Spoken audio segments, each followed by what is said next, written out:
Audio Jungle.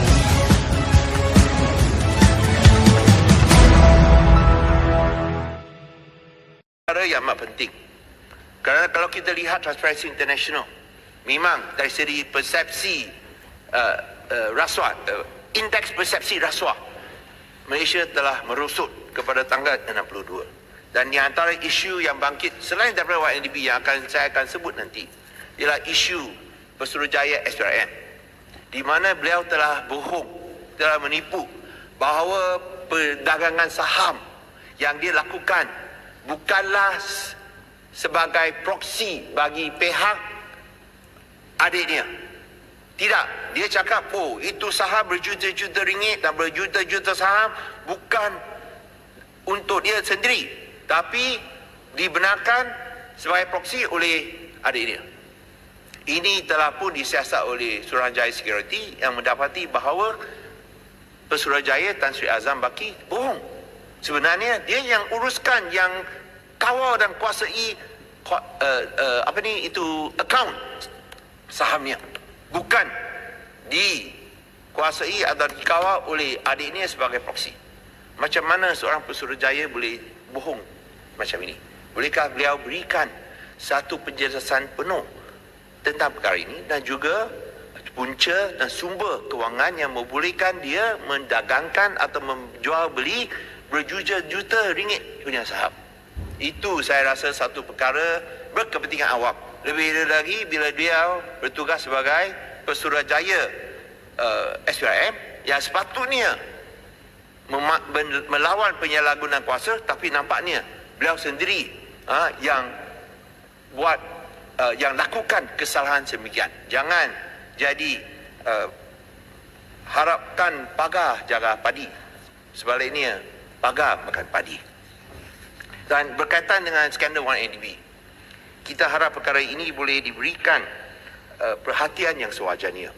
Kerana dalam pendedahan oleh tim Lesner daripada Goldman Sachs semasa memberikan keterangan dalam kes Roger Ng, kes rasuah Roger Ng di Amerika Syarikat, disebutkan bahawa beliau telah pun menggunakan atau menyalahgunakan wang NDB untuk urusan pribadinya, termasuk membeli rumah untuk Datuk Rohana di London sebanyak 10 juta US dollar untuk menyelesaikan masalah pribadi di antara beliau dengan Datuk Rohana. Dan hanya sekarang apabila pendedahan ini berlaku, barulah rumah di London dibeku. Dan juga pendedahan tim Leisner dalam keterangan di mahkamah bahawa beliau telah menerima kickback dengan izin untuk pengeluaran bond Goldman Sachs. 2 kali beliau dapat kickback dengan izin. Kali ketiga tak dapat, kerana wang ini telah disalurkan kepada Yang Muhammad Pekan semasa menjadi Perdana Menteri untuk membolehkan beliau menggunakannya untuk pilihan raya umum yang ke-13.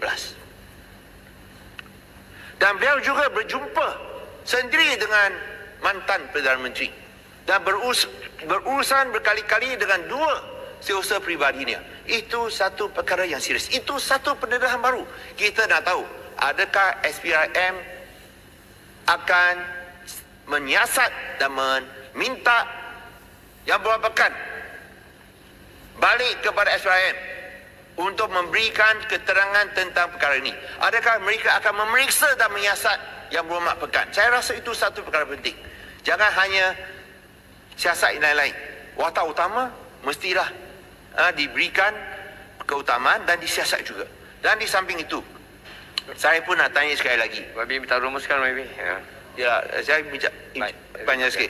Saya juga minta SPRM lagi, minta kerajaan menjawab tentang perkara ini. Adakah pasukan petugas khas 1MDB dalam SPRM, adakah ia telah dibubarkan ataupun sumber yang diberikan telah dikurangkan, baik dari segi kewangan ataupun dari segi kaki tangan?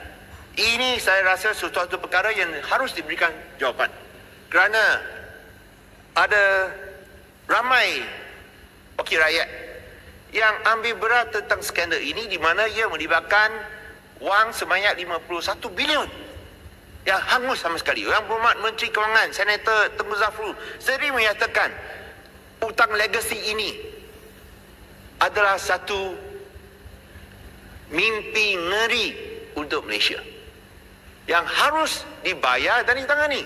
Nah, sekiranya wang ini dapat digunakan untuk rakyat Malaysia, betapa baiknya.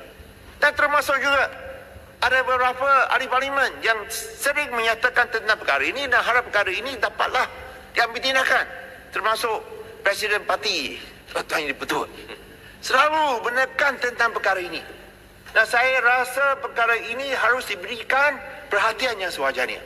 Janganlah kita cuba tutup perkara ini. Dan saya amat kesal bahawa kita kena bergantung kepada DOJ Amerika Syarikat dan tidak sendiri secara proaktif menyiasat perkara ini, tetapi hanya secara pasif dan reaktif.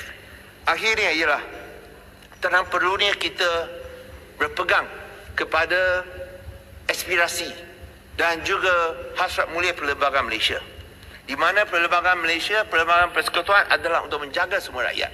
Kita harus menghormati prinsip perlembagaan persekutuan dan juga menerima dalam masyarakat masymuk ini harus saling hormat menghormati, jaga di antara satu sama lain.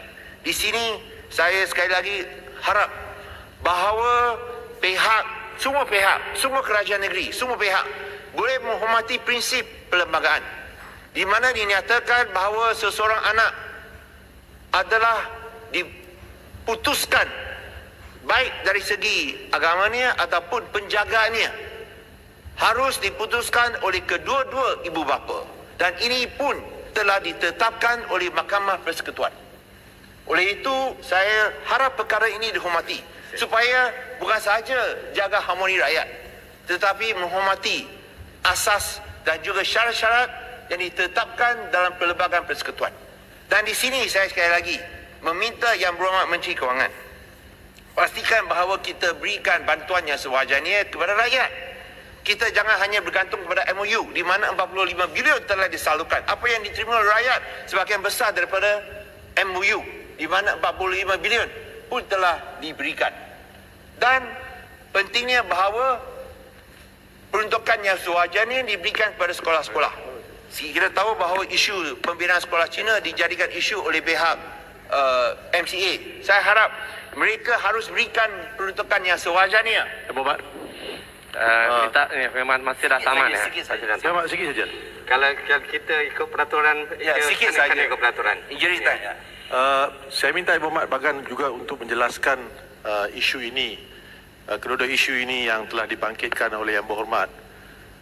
Pertamanya isu-isu berkenaan sekolah dan isu pertama sebelum itu. Dan saya juga minta penjelasan, adakah kedua-dua perkara ini adalah perkara-perkara yang perlu diberi perhatian oleh Kerajaan Persekutuan supaya perkara-perkara ini tidak berulang sekali lagi, Yang Berhormat. Ringkas saja. Kita hanya hormat apa yang ditetapkan oleh Perlembagaan Persekutuan dan oleh Mahkamah. Kita harap ia dihormati oleh semua pihak. Dan saya rasa itu saja. Kita tak minta lebih daripada itu. Saya rasa yang rakyat Malaysia mahu ialah kerajaan adil dan berikan perhatian kepada isu sebenarnya, iaitu kos sara hidup, iaitu pendapatan, iaitu masa depan anak-anak kita dari segi pendidikan dan juga pekerjaan. Dan yang penting sekali, macam mana kita boleh hidup lebih senang daripada sekarang. Masa depan daripada sekarang. Saya rasa barulah kita boleh pastikan aspirasi negara maju dan makmur yang dinikmati bersama tercapai. Sekali lagi, saya menyokong ucapan kita diraja dan harap bahawa perkara ini diberikan perhatian. Jangan kita buat pindaan akta yang merugikan rakyat. Biarkan kita jaga rakyat, bukan kenakan hukuman yang lebih kepada rakyat.